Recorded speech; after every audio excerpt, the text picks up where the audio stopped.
जैसे कि बाकी कोई प्रॉब्लम होती है, आपको खांसी नज़ला ज़ुकाम होती है, तो आप प्रॉपरली घर वालों को बताते हो आप, और वो भी आपको सिंपैथी भी देते हैं, आपको सपोर्ट भी करते हैं, डॉक्टर के पास ले जाते हैं, बर वक्त आप उसका इलाज करवाते हो।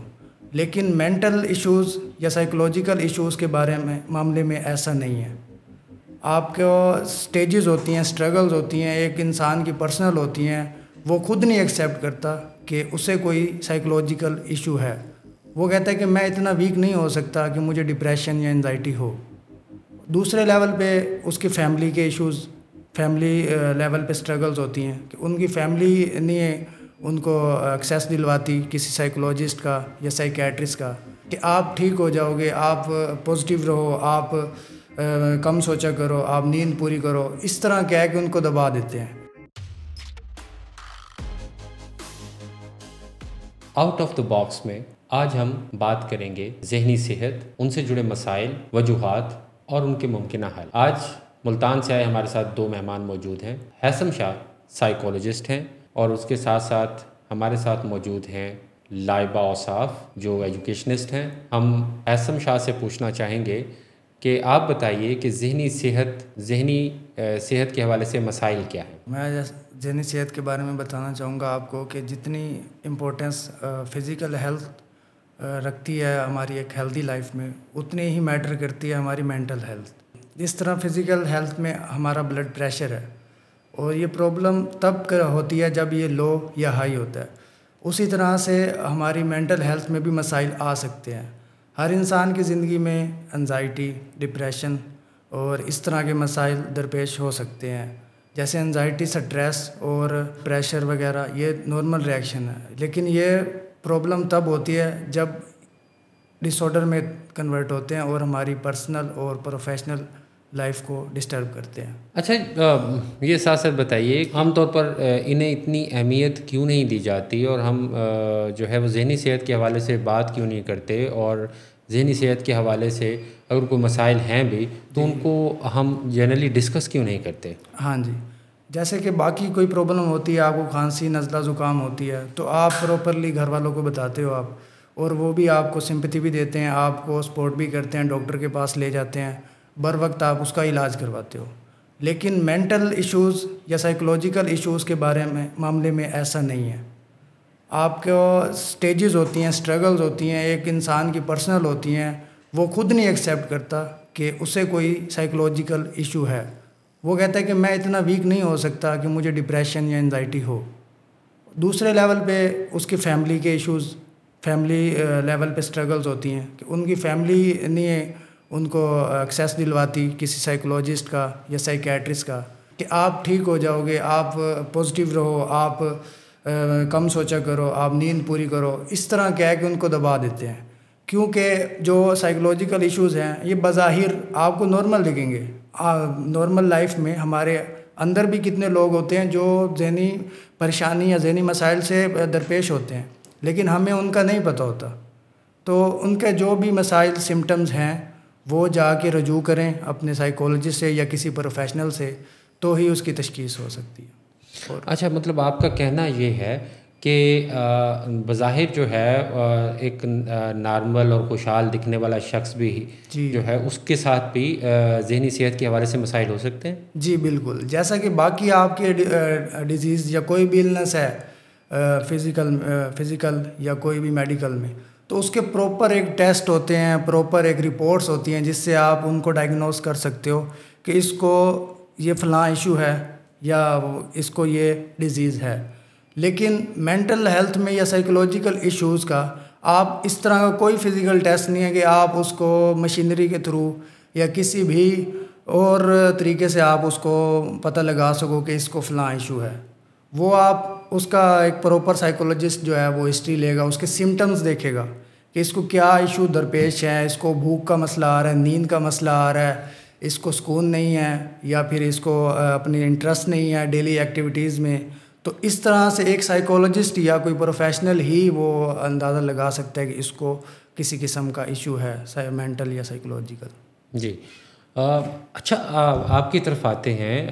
आप ये बताइए, जैसे ये कह रहे हैं कि एक बज़ाहिर सेहतमंद नज़र आने वाला शख्स भी जो है और बज़ाहिर खुशहाल दिखने वाला शख्स भी जो है वो ज़हनी मसाइल का शिकार हो सकता है या ज़हनी सेहत के हवाले से मसाइल का शिकार हो सकता है। तो आप बताइए, ख़वातीन में ये मसाइल किस नौइयत के और किस तरह के होते हैं और उन्हें रोज़मर्रा ज़िंदगी में किन मसाइल का सामना करना पड़ता है जिसकी वजह से उनकी ज़हनी सेहत मुतासिर होती है?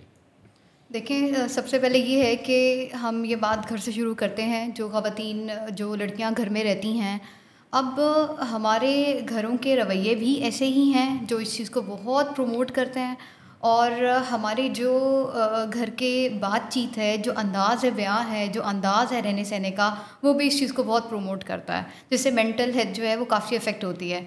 अब पहली बात ये है कि जब घरों में लड़कियां होती हैं तो उनको ये बात बावर कराई जाती है कि उनकी रंग, खूबसूरती, चेहरा, फ़िज़िकल फ़ीचर्स ये एक ऐसे क्राइटेरिया हैं जिनकी वजह से उनको जज किया जाएगा। फिर दूसरी बात ये कि जो आपके रवैये हैं घर वालों के, जैसे वालदा अक्सर औक़ात ये कह देती हैं कि जी लड़कियां ज़्यादा नहीं बोलती। अब ये बज़ाहिर तो एक जुमला है, लेकिन ये लड़कियों को कहीं ना कहीं with the passage of time ये बात उनके दिमाग में बैठ जाती है और वो ख़ामोश हो जाती है, उनकी तबीयत में ख़ामोशी आ जाती है। वो अपने हक़ के लिए भी बात नहीं कर पाती, वो अपनी आवाज़ भी नहीं बन पाती। फिर अगर आप तालीम की बात करें, तालीम के ऊपर आते हैं, तो तालीम में भी उनको चॉइसेस नहीं होती। ये ऐसे फ़ैसले होते हैं जो कहा जाता है कि लड़कियों के ये फ़ैसले भी उनके वालिदैन या बड़े कोई घर में बुज़ुर्ग हैं तो वो लिया करेंगे। फिर उसके बाद अगर करियर की बात की जाए तो करियर में, शादी में ये फ़ैसले भी ऐसे हैं जो समाजी रस्म व रिवाज का जो है ना वो उसकी भेंट चढ़ जाते हैं, उनकी ख्वाहिशात ख़त्म हो जाती हैं, उनसे उनकी मर्ज़ी नहीं पूछी जाती। ये कुछ ऐसे इश्यूज़ हैं सोसाइटी के जो घर से जन्म लेते हैं। मैं इसको सोसाइटी पे नहीं डाल सकती। ये जो घर से इशू जन्म लेता है ये सोसाइटी के लिए फिर जब आप सोसाइटी में जाते हैं तो ये फिर बड़ा हो जाता है और इसकी रोकथाम नामुमकिन हो जाती है, और ये मेंटल इशू का जो है, मेंटल हेल्थ का इशू बनता है। एक लड़की जो घर से बाहर निकलती है उसे किस किस्म के मसाइल का सामना करना पड़ता है जो उसकी डायरेक्टली जो है वो ज़हनी सेहत को मुतासिर करती हैं? सबसे पहले जब लड़की घर से बाहर निकलती है तो उसके दिमाग में बहुत सारी चीज़ें होती हैं जो उसे फेस करनी होती हैं।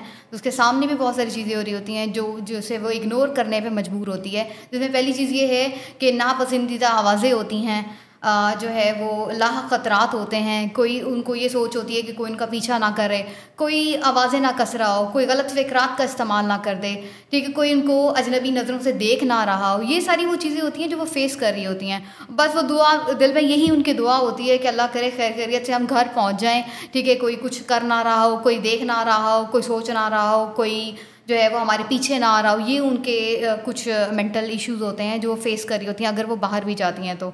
ना घर में उनको मेंटल हेल्थ जो है वो मिल रही होती अगर वो बाहर जाती हैं। अब लड़कियां अगर शाम को बाज़ार जाती हैं तो वो पता नहीं कितनी ही दुआएं पढ़ के घर से बाहर निकलती होंगी वो खैर खैरियत से जो है वो वापस आ जाएं। ये एक है तो ये आम सी बात, जैसे उनका भी दिल करता है, अगर लड़कियां हैं तो उनका भी दिल करता है कि वो खुले आसमान के नीचे जो है कुछ अब वो भी आवाज़ें लगा सकें, वो भी जो है वो खुले मैदान में फिर सकें, खेल सकें, दौड़ सकें, भाग सकें, उनका भी दिल करता है। लेकिन ये चीज़ें जो है ना ये बहुत जो माशरती दबाव है इसकी वजह से बहुत सारी चीज़ें जो है वो कंट्रोल हो जाती हैं और वो फेस करती हैं ये चीज़ें सोसाइटी में।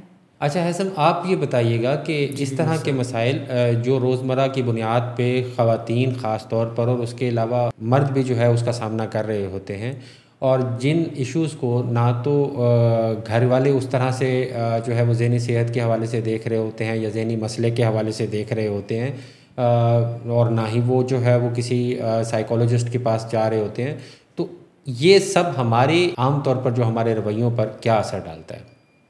देखें जी, कोई भी इशू है, डोमेस्टिक है या वर्क प्लेस पे कोई भी हरासमेंट है लेडीज़ के साथ, या उनके घरेलू कोई उनका डीप रूटेड बिलीव्स हैं गलत, या इस टाइप में कोई डर बिठाया हुआ या कुछ इस तरह की बातें, जैसा कि इन्होंने बताया कि बचपन से ही बता दिया जाता है कि लड़कियां ज़्यादा बोलती नहीं, तो फिर उनके अंदर ये डर बैठ जाता है या फिर इस तरह का एक झिझक बैठ जाती है जो उनके साथ वो रहती है।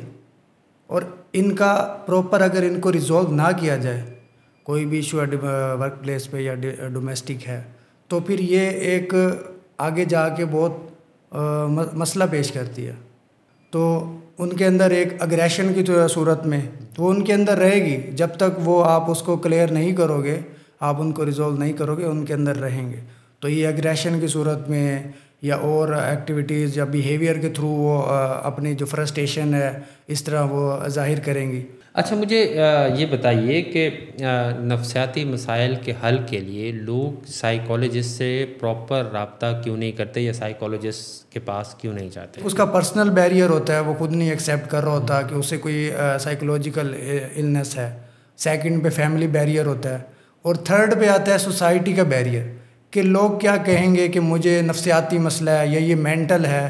तो इस चीज़ के लिए भी वो नहीं रुजू करते कि उनके करैक्टर या उनको एक मेंटल कंसिडर कर दिया जाएगा। अच्छा, लाइबा आप ये बताइएगा कि आपके नज़दीक इनके क्या हल हैं या इनको कैसे हल किया जा सकता है या इनको कैसे लोगों तक पहुंचाया जा सकता है, इसको एड्रेस कैसे किया जा सकता है? अगर कोई आपके लिए स्टेप नहीं भी लेता तो मेरी लड़कियों से खुद ये मैसेज है उनको और मेरी गुजारिश है उनसे कि वो अपने लिए ख़ुद आवाज़ उठाया करें। कोई अगर आपके लिए आवाज़ नहीं उठा सकता, कोई आपको समझ नहीं सकता, तो आप अपनी आवाज़ खुद बने।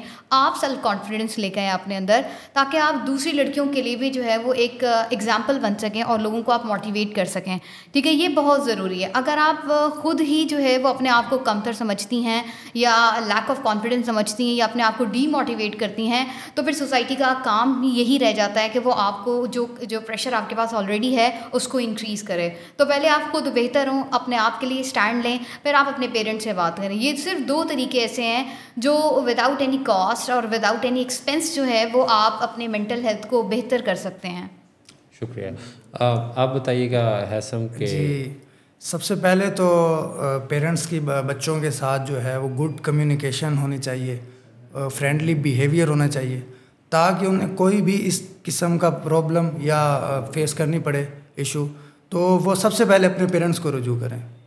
और सेकंड नंबर पे बच्चों को थोड़ी एजुकेशन या उनको सिखाना भी चाहिए कि इस तरह का कोई भी आपको इशू हो या कोई भी हरासमेंट का या किसी किस्म का भी, तो आप सबसे पहले आप हमें बताएं, हम आपके सबसे अच्छे दोस्त हैं, हम आपका जो प्रॉब्लम है वो सॉल्व करेंगे।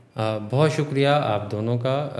तो आखिर में मैं इतनी बात करना चाहूँगा और वो ये है कि ज़हनी सेहत के हवाले से जो हमें ज़हनी मसाइल का सामना करना पड़ रहा होता है, तो उसमें किसी भी साइकोलॉजिस्ट से जो मदद लेना या अपने किसी दोस्त या वालिदैन के साथ अपने मसाइल को शेयर करके, और अगर हमें फिर भी साइकोलॉजिस्ट की ज़रूरत है तो उससे साइकोलॉजिस्ट के पास जाना जो है वो ज़हनी मसला नहीं बल्कि मसले के हल की तरफ एक कदम है। आउट ऑफ द बॉक्स के साथ अतर जहानिया को इजाज़त दीजिए। अल्लाह हाफ़िज़।